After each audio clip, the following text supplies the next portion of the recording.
Hello, and welcome to the School Home Connection. I'm Nathan, and my goal is to empower you, the parents, with the knowledge, the strategies, and the goals to support your child academically, socially, and emotionally. Today, we're going to be talking about the third stage when it comes to reading and writing, Phonics Rules. So why is this skill important? The English language has many different ways for spelling words, and it can be very tricky for someone who is just learning how to read and write. Learning phonics rules and practicing those rules is going to help your child decode and encode new words. This will allow them to unlock new meaning in text and express themselves in new ways in their writing. Plus, it will support them in all other areas of their academic life.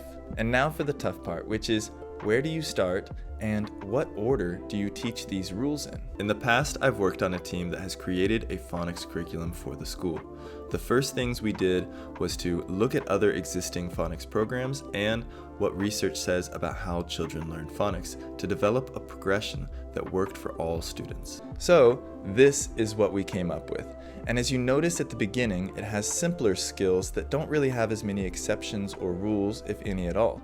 Things like consonant sounds, short vowel sounds, blends, and digraphs. As you move through the order, you start to see some trickier skills. Some skills that maybe have rules or exceptions that go with it.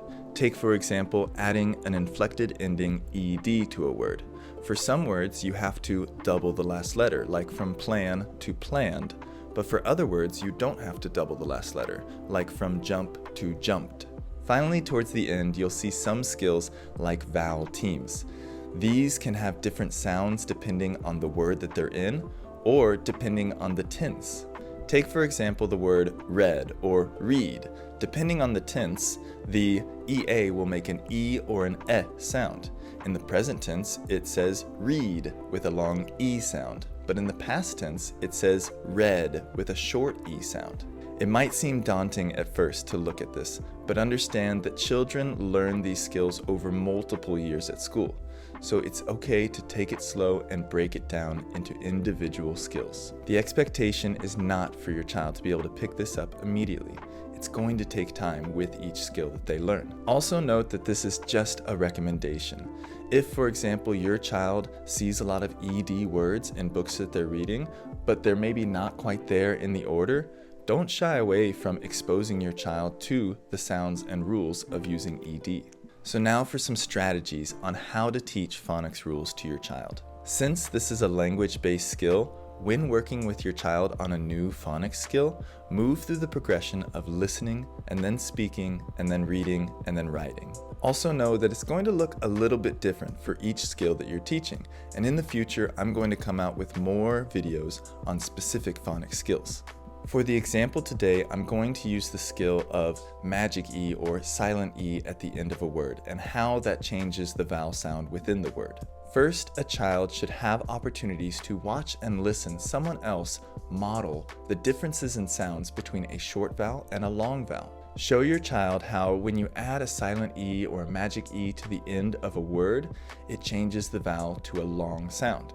Take, for example, the word line. Show them how it changes the I from an I, a short sound, to an I, a long sound, and that the E at the end is silent. Now, this is a skill that has exceptions, and it's important to be explicit about teaching those exceptions to your child. The exception with magic E is that most of the time it only works if there's one letter between the E and the vowel that it's trying to make long.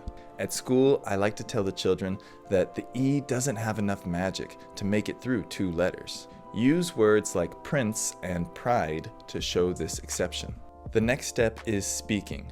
A child should have opportunities to practice making the sounds of both short and long vowels. Remind them of the mouth and tongue position when making these sounds, like I mentioned in my stage 1 video on letters and letter sounds. Then have them break apart words that have long vowels in them. The goal should be for a child to break apart a word like plate into pl, a, t.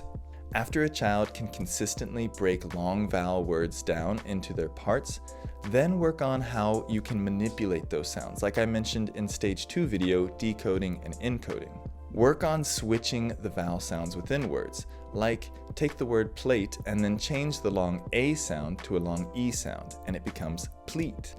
Next is reading. As your child reads to you, or as you read to your child, identify words that have those magic E at the end.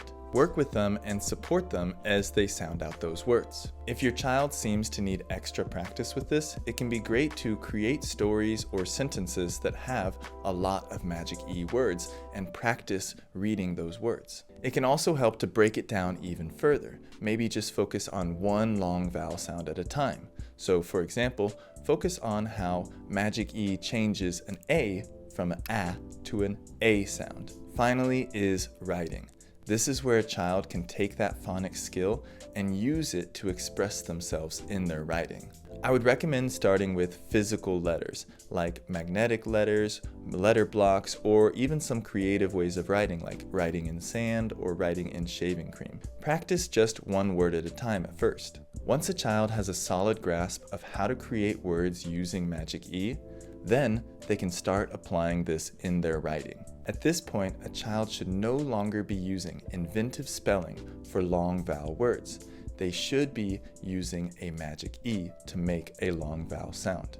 If the long vowel sound is made by something else, like EE in the word seed, you can allow them to spell it SEDE. Continue to let them use this kind of inventive spelling because they're applying a phonics rule that they know for a skill that they don't know.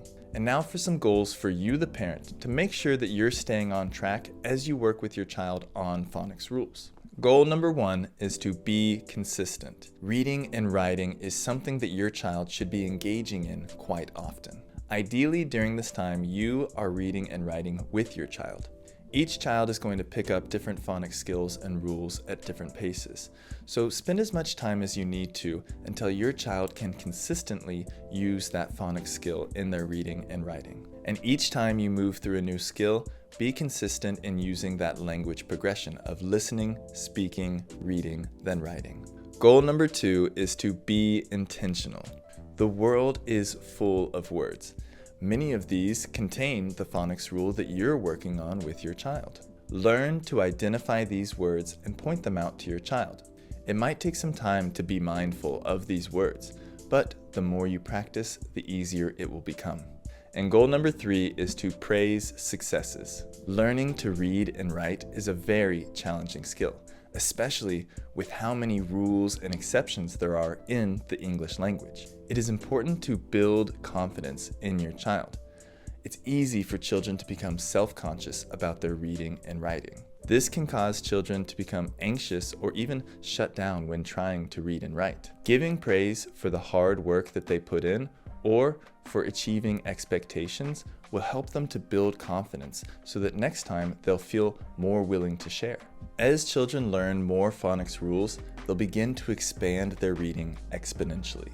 This is the final stage before a child can work on building fluency in their reading.